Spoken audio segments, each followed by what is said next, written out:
अस्सलाम वालेकुम।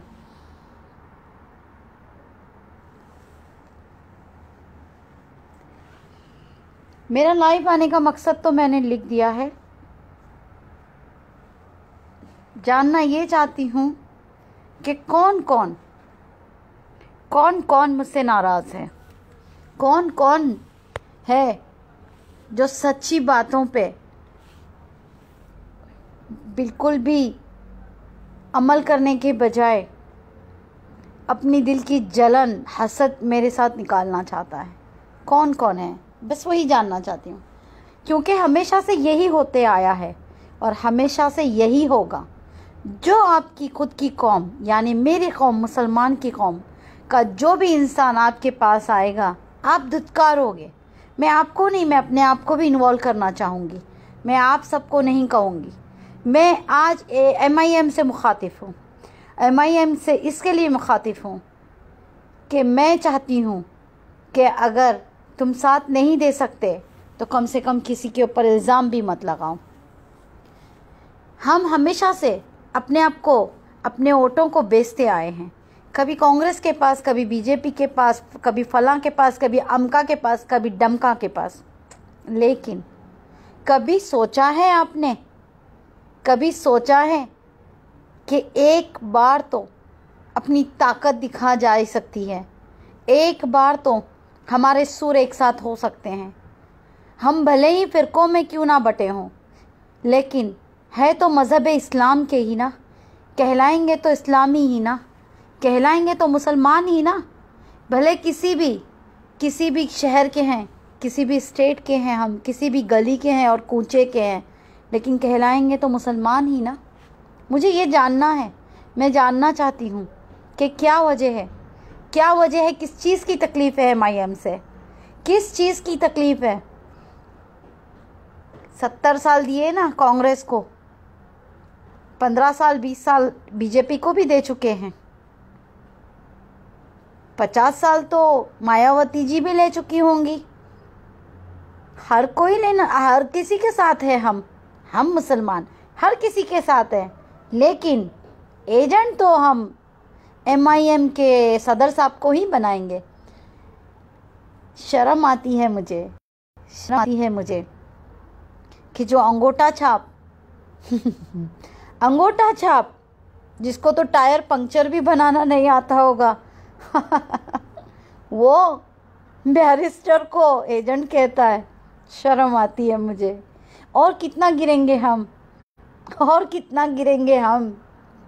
खुद को बिका देते हैं हम 500 रुपये के लिए। मुझसे पूछा जा रहा है लोकसभा के चुनाव में तो आप MIM के सामने खड़ी थी। MIM तो लोकसभा के चुनाव लड़ी ही नहीं है मुंबई से हमारे पास। मैं तो खड़ी थी तो नरेंद्र मोदी के सामने खड़ी थी। मैं उन मोदी जी के साथ खड़ी थी। भले कितने भी वो कैसे भी हो, उनका जो भी बैकग्राउंड हो, भले वो चाय वाला हो, लेकिन मानती हूँ मोदी जी, पॉलिटिक्स में आप सबके बाप निकले। पूरे एक साथ हो गए थे, मैं भी चौकीदार। वाह वाह वाह वाह वाह। लेकिन एक बात हक से कहूँगी, गुस्से से कहूँगी, प्यार से कहूँगी, अगर असदुद्दीन ओवैसी एजेंट हैं बीजेपी के तो मैं भी एजेंट। मुझे फ़र्क नहीं पड़ता मुझे कोई फ़र्क नहीं पड़ता। जब बैरिस्टर साहब को बोल सकते हैं तो हम किस खेत की मूली है भाई। हम तो ये और छाप उसी में खुश है। एक बैरिस्टर साहब को ऐसा बोला जाता है, अरे शर्म की बात है। मैंने पिछली बार भी एक बात कही थी, आज एक बात और कहूँगी। डॉक्टर बाबा साहेब आम्बेडकर की कदर आज होती है, उस वक्त नहीं थी जिस वक्त वो दुनिया में थे। मैं खुला कहती हूँ, उस वक्त नहीं थी जिस वक्त वो जिंदा थे। लेकिन उनकी कदर कब हुई? उनकी कदर आज दलितों को कब हुई? उनके जाने के बाद। आज भी कहती हूँ, अगर हमारे हिंदुस्तान, हमारे मुल्क में अगर कोई बैरिस्टर और कोई इतना स्ट्रॉन्ग संविधान का मानने वाला है तो वो दूसरा कोई और नहीं, डॉक्टर बाबा साहेब आम्बेडकर के बाद। उनको मैं खुद खिताब देती हूँ, बाप डॉक्टर बाबा साहेब आम्बेडकर, ये उनकी छवि है। अगर आज नहीं माने तो आपको कल तो मानना ही पड़ेगा। अरे अंगूठे छाप, हम अंगूठे छाप एक बैरिस्टर को कहते हैं कि एजेंट है? अपना गिरेबान निकालो, ऐसे झाँको, कितनी पढ़ाई की है। लोग हमें मदरसा छाप कहते हैं। अरे मुझे तो लगता है तुम मदरसा भी नहीं गए हो, कम से कम उस मदरसे की तो थोड़ी सी इज्जत रख लेते। मजलिस मजलिस मजलिस, बीजेपी एजेंट है, असदुद्दीन एजेंट है। अरे भाई अगर एजेंट होते तो हैदराबाद में ही क्यों रह जाते? हाँ, छोटी छोटी बातों को लपेटना, लकाड़ना, उसको लंबी घसीटना। एमआईएम का साथ भी नहीं देंगे हम, कभी नहीं दे पाएंगे, कभी नहीं, क्योंकि साथ भी नहीं दोगे और उम्मीद करोगे कि आपके घरों के सारे खर्चे एमआईएम उठाए। ये कौन सी बात है भाई? कौन सी बात है? कैसा हो सकता है? अरे हमारी कौम क्या है आज हिंदुस्तान में? हमारी औकात ही क्या है? अरे 500 नहीं 200 रुपए में बिक जाते हैं हम वोट को। 200 रुपए में जाके हम वोट मार के आ जाते हैं, चाहे वो फिर साइकिल हो, चाहे वो हाथ का पंजा हो, चाहे वो कमल हो या कोई और फूल हो, हम चले जाते हैं 200 रुपए में। मेरे पास इसके सबूत है भाई। मैंने पहले भी 2019 में जो मैंने लोकसभा चुनाव लड़ा था, मैंने उस वक्त की एक राज की बात लोगों के सामने रखी थी कि वोटों को, अरे अल्लाह के घर में, मस्जिदों में बैठ के डिसाइड होता है कि किसने कितना दबाया है मौलाना को, ताकि वो ऐलान करेगा कि किसे वोट देना है। खाना नहीं खाते, गू खाते हैं। ये कौन सी बात है? मस्जिदों में आजकल नमाज नहीं पढ़ाई जाएगी, मुसलमान को दीन इस्लाम की तालीम नहीं दी जाएगी, लोगों को वह 5 वक्त की नमाज की दावत नहीं दी जाएगी। बुरा लग रहा है ना? सच्चाई ला रही हूँ ना मैं सामने। बुरा लग रहा है ना? मुझे भी ऐसे ही शौक लगा था 2019 में। मुझे भी अप्रैल में ऐसे ही शौक लगा था जब 29 अप्रैल 2019 को एक औरत, मुसलमान की बेटी, इस्लाम की बेटी, अपनी इंडिपेंडेंटली खड़ी होती है, लड़ने जाती है अपनी कौम के लिए, और 60 से 65% वोटर मुसलमान के हैं। इसके लिए मैंने वो कॉन्स्टिट्यूंसी पसंद की थी कि इस औरत को, इस बेटी को, मुझे जो शेयर करते हैं लोग, वीडियो करते हैं, मेरी बातों को सराहते हैं, मुझे एक दबंग लेडी कहते हैं, मुझे शेरनी कहा जाता है, मुझे हिंदुस्तान की मुसलमान बेटी कहा जाता है, इस्लामी बेटी कहा जाता है। लेकिन वोट देने के वक्त मेरे पास पैसे नहीं थे ना, मैं मेरे 60-65% लोगों को खरीद नहीं पाई ना। मेरे पास 2-2.5 लाख लोगों को 500-500 रुपये देने का पैसा नहीं था ना। मैं खुद कह रही हूँ आपसे, मैं मस्जिदों में मौलानाओं को 5-5 लाख रुपए नहीं दबा पाई ना, दूसरी पार्टियों की तरह। मुझे वोट नहीं दिया गया, मुझे तो लात मारा गया। मेरे साथ तो मेरी रैली में आने के लिए भी 500-500 रुपये लोगों ने मांगा, मुझसे 200-200 रुपये मांगा 1 घंटे के लिए रैली में आने के लिए, और वो मुसलमान थे, कोई और नहीं था। क्या और क्या बताऊं मैं? और कौन सी राज की बात खोलूं मैं? मेरी कौम की बात खोल रही हूँ, और के ऊपर इल्जाम नहीं लगा रही हूँ। मैं अपनी कौम की बात कर रही हूँ, मैं उस कौम की बात कर रही हूँ जिस कौम से मैं आती हूँ। 200 रुपये देने के लिए मेरे पास नहीं था लोगों को। अगर मैं 100 लोगों को बुलाना चाहती हूँ तो मुझे 200 रुपये से कितने होंगे? अगर मैं 500 लोगों को बुलाना चाहती हूँ तो उसके साथ भी मुझे चाय पानी का खर्चा देना होगा, उसके साथ भी मुझे उन्हें गाड़ी भाड़ा देना होगा, मुझे उन्हें रिक्शा करके देनी होगी, उन्हें टैक्सी करके देनी होगी, बस करके देनी होगी। मुझे रैली करनी थी, मेरे पास पैसे नहीं थे। एक रैली का खर्चा मेरे पास 20 लाख का बताया गया, मेरे पास पैसे नहीं थे 20 लाख रुपए। मैं क्यों खर्चा करूं? इन 20 लाख में मैं कई लोगों का घर चला सकती थी। और उस असदुद्दीन के ऊपर तुम इल्जाम लगा रहे हो जो बारिश पानी में आके तुम्हारे घर में 10-10 हजार देकर गया। उस असदुद्दीन के ऊपर तुम इल्जाम लगाते हो। अंगूठा चाप हो तुम्हारी औकात क्या है इल्जाम लगाने की? किसी पे, एक बैरिस्टर पे तुम इल्जाम लगाते हो। अरे जो मजलिस तुम्हारे एरिए में है, तुम्हारे साथ है, तुम उसके ऊपर इल्ज़ाम लगाते हो। अरे हमसे पूछो हमारा कौन है? क्या शिवसेना हमारी है? क्या बीजेपी हमारी है? क्या कांग्रेस हमारी है? क्या हमारे कौन है? क्या वो साइकिल वाले हमारे हैं? कौन है? मायावती हमारी है? कौन है? हमसे पूछे ना कौन है? हमारे पास हमारा खुद का मुस्लिम लीडर नहीं है। हम महाराष्ट्र से हैं, हमारे पास कोई नहीं है। हमारे पास कोई नहीं है। आपके पास तो पूरे मुसलमान लोग हैं, आपके पास तो आपकी मजलिस है। कौन है हमारे पास? हमसे कभी पूछा?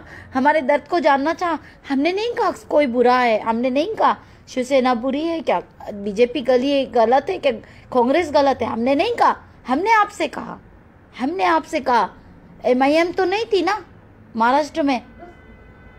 MIM ने तो महाराष्ट्र में अपनी ऐसी धटके नहीं लगाई थी ना।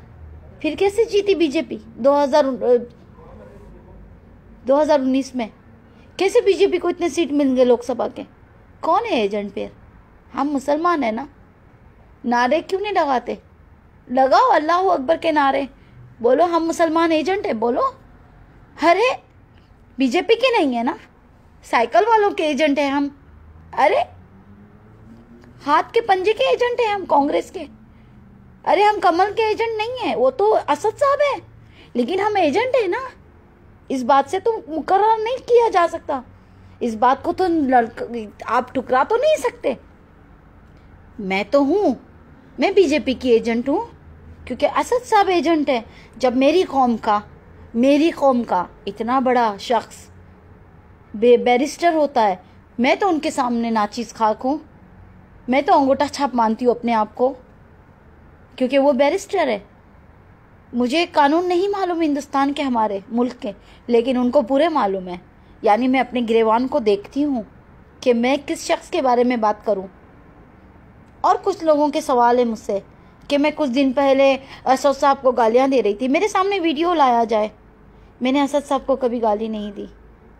मैंने असद साहब को कभी गाली नहीं दी। मैंने असद साहब को आवाज़ दी थी कि एक बहन आपको ललकार नहीं रही है, अब एक बहन आपको पुकार रही है। वो इसके लिए कि हीरा ग्रुप में कम से कम 5 लाख मेंबर्स हैं और वो सारे मुसलमान हैं। मैं चाहती हूँ कि असद साहब मेरा साथ दें और हीरा ग्रुप वालों के मेंबर के पैसे उनको लौटा दे। मुझे हीरा ग्रुप से मतलब नहीं था। मैंने असद साहब को गाली कभी नहीं दी, ना मैंने कल दी, ना मैंने आज दी, इंशाअल्लाह ना मैं कल दूंगी, क्योंकि मेरी औकात नहीं है एक बैरिस्टर को गाली देने की। मैं अपनी हैसियत को देखकर बात करती हूँ। जिसने भी गाली दी होगी मेरा वीडियो लाए, मेरे सामने मेरा वीडियो लाए कि मैंने असदुद्दीन ओवैसी को गाली दी है। आप लाए ना, उसके बाद मुझसे सवाल करें। यास्मीन अरोरा मुंशी नाम है मेरा।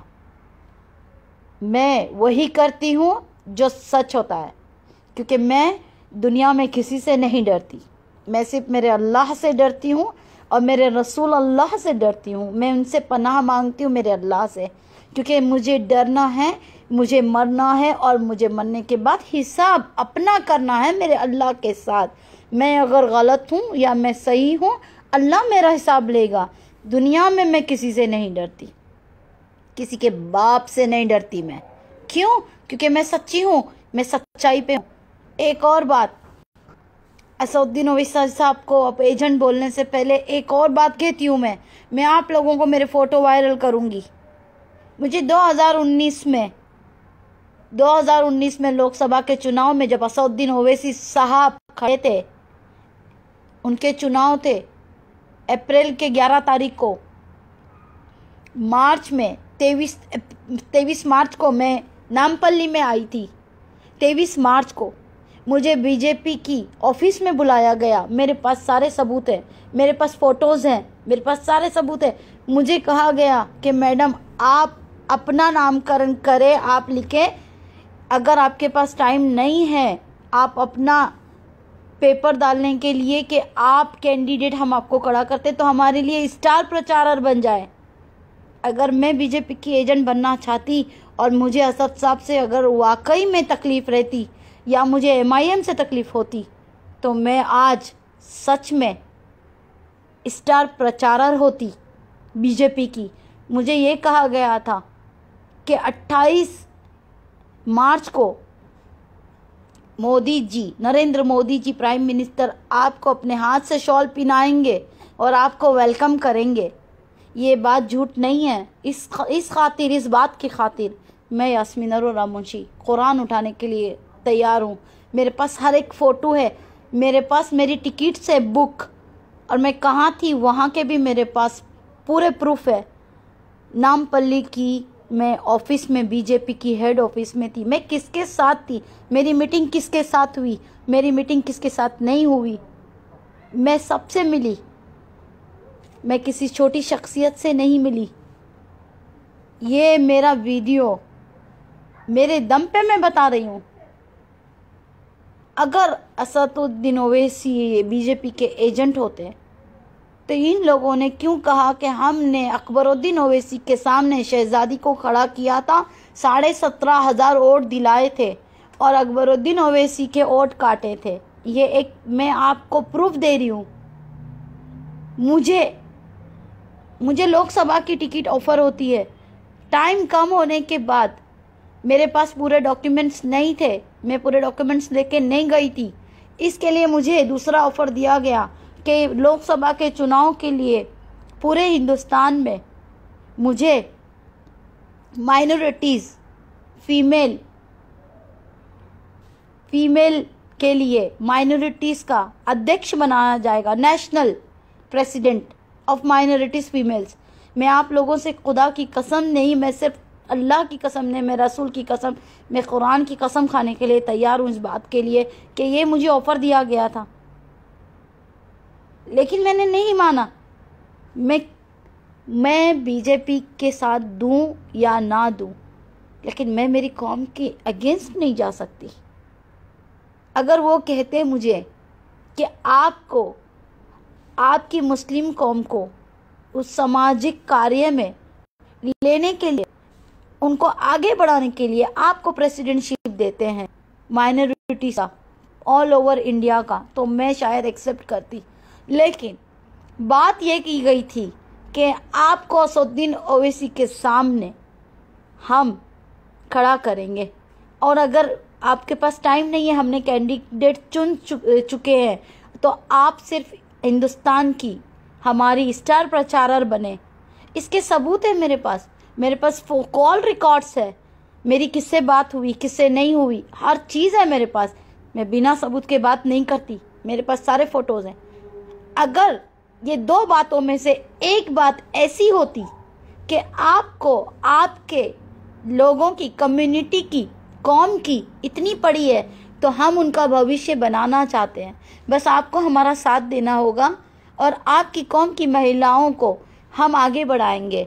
आपकी कौम की जो माइनॉरिटीज़ आप लोग हैं, आपको आगे बढ़ाएंगे, तो शायद मैं एक्सेप्ट करती।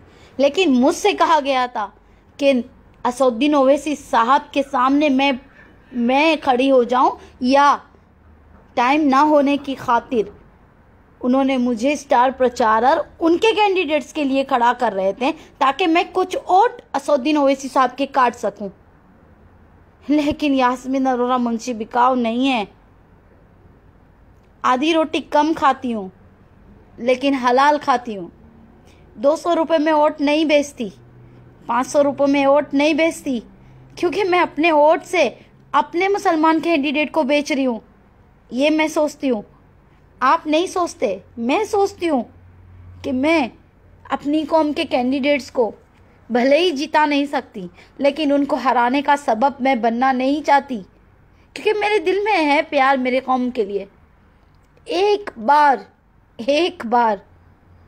बार अपनी गरीबी, जब ये वोटिंग में अपनी गरीबी लाते हो ना सामने, वो 200 रुपये में, 500 रुपये में जो अपने 5 साल बेचते हो ना, अपने आप से, अपने ज़मीर से पूछो कि क्यों हम पंक्चर वाले हैं। पूछो हम क्यों हमारे हिंदुस्तान में हमारी वैल्यू नहीं है। पूछो क्यों हमारे 58 से 60,000 लोग बेगुनाह मुसलमान जेलों में सड़ रहे हैं। क्यों उनकी 15 साल 14 साल की जवानी में उनको उठाया जाता है और उनको 40 साल के बाद उनको रिहा किया जाता है, ये कहकर कि बेगुनाह पाया गया। इसके ऊपर जो इल्ज़ाम थे वो सारे खारिज किए गए। क्यों क्यों हमारे ट्रिपल तलाक का मसला आज कोर्ट तक जाता है? क्यों? पूछो अपने आप से, अपने ज़मीर से पूछो। ये हमारी कमी है, ये हमारी कमी है, ये दूसरों की कमी नहीं है। बीजेपी गलत नहीं है, कांग्रेस गलत नहीं है, कोई हिंदू भाई गलत नहीं है, कोई दूसरी कम्युनिटी गलत नहीं है, ना क्रिश्चियन गलत है, ना कोई गलत है। गलत है तो हम गलत है। सच कहती हूँ, हम गलत हैं। हम अपने वोट बेचते हैं, हम कौम को बेच रहे हैं। आपको MIM से प्रॉब्लम होगा, आपको असद साहब से प्रॉब्लम होगा, अपने भाई कैंडिडेट से प्रॉब्लम तो नहीं होगा, अपनी बहन कैंडिडेट से तो प्रॉब्लम नहीं हो सकता है। मुझे एक बात बताएं, अगर MIM आपका एजेंट है तो कांग्रेस ने क्या किया हमारे लिए? ये एक सवाल का जवाब चाहिए। बीजेपी से मैं कभी भी कोई सवाल करना भी नहीं चाहती, क्योंकि बीजेपी 15 साल राज की होगी हमारे हिंदुस्तान में, लेकिन 60 साल तो कांग्रेस ने की है ना। मुझे बता दे मेरा डेवलपमेंट हमारे मुसलमान का किधर है, मुझे बता दे। शिवसेना पे हम लोग आंख उठाए, शिवसेना पे क्यों उंगली उठाए? शिवसेना ने राज नहीं की, बीजेपी ने राज नहीं की, मायावती ने राज नहीं की, यादव जी ने राज नहीं किया।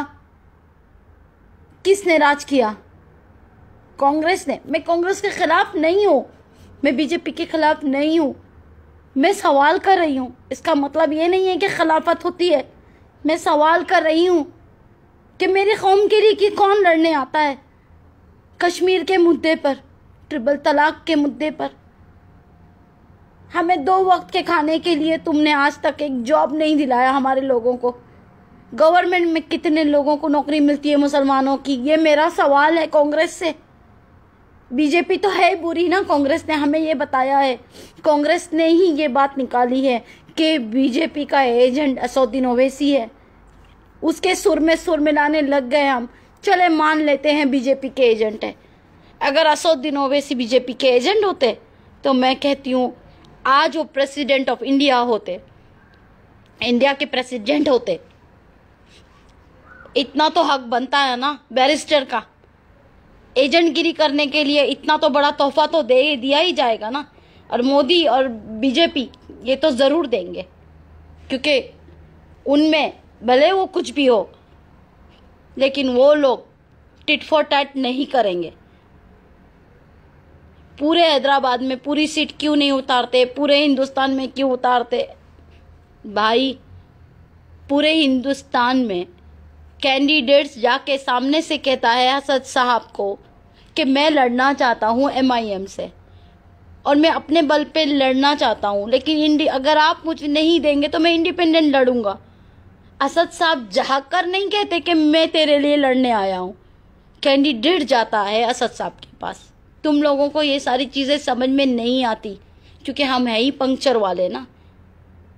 हम वो है जो हम PhD तो कर लेते हैं, हम PhD तो कर लेते हैं, लेकिन वोट तो देंगे हम चाय वाले को। करेंगे तो PhD, लेकिन वोट तो देंगे हम चाय वाले को। बैरिस्टर है ना, उसकी वैल्यू नहीं है।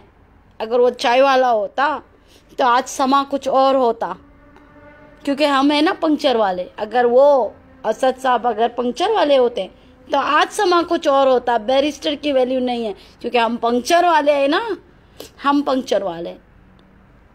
मोरल ऑफ द स्टोरी, मुसलमान को हिंदुस्तान में किसी ने नहीं बर्बाद किया, एक मुसलमान ने ही दूसरे मुसलमान को बर्बाद किया।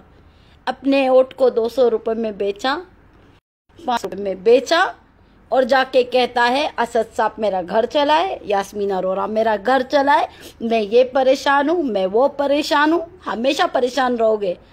पूरी दुनिया की तुम्हारे घरों में लाके अगर पूरी तरीके से लोग पूरी नियामत भी देंगे ना, तो मुसलमान परेशान ही रहेगा, क्योंकि मुसलमान आगे बढ़ना ही नहीं चाहता है। मुसलमान खुद से कुछ करना ही नहीं चाहता है। मुसलमान चाहता है कि मेरा कोई मसीहा बन के आए। मुसलमान साथ देना नहीं चाहता, लेकिन एजेंट कहना चाहता है। इसके लिए पीछे नहीं हटेगा। मुसलमान हर वो चीज करेगा, लेकिन ये नहीं कहेगा कि मैं आपका सब नहीं आ रहा हूँ। मुसलमान वो हर चीज करेगा, लेकिन सब कभी नहीं देगा। हम है पंक्चर वाले, गलत हो, हम है पंक्चर वाले। कोई नहीं, कुछ नहीं होगा। हमारे हिंदुस्तान मुसलमानों का कुछ नहीं होगा, कुछ नहीं होगा, कुछ नहीं होगा। एक औरत को आके वीडियो बना के समझाना पड़ता है कि ये गलत है और ये सही है, क्योंकि मुसलमान सो रहा है। मुसलमान सो रहा है। मुसलमान अपनी ताकत को भूल गया। मुसलमान सो रहा है। मुसलमान एक काम जानता है, बस हिंदुस्तान का मुसलमान बीजेपी सता रहा है, कांग्रेस सता रहा है, मायावती ऐसी वो वैसा। हम कैसे, हम कैसे, हम कैसे? असदुद्दीन ओवैसी से अगर इतनी नफरत है ना, एक बार उस शख्स का साथ दे के दिखाओ। एक बार, एक बार, खाली एक बार, एक दिन के लिए क्यों ना हो, एक साथ हो जाओ एक दिन के लिए। मैं अपना नाम बदल दूंगी अगर सैलाब नहीं ला पाए हमने। तो हमने अगर अपने आप को प्रूफ नहीं कर पाए हिंदुस्तान में, अपने मुल्क में, तो मैं अपना नाम बदल दूंगी। एक बार साथ हो जाओ बस।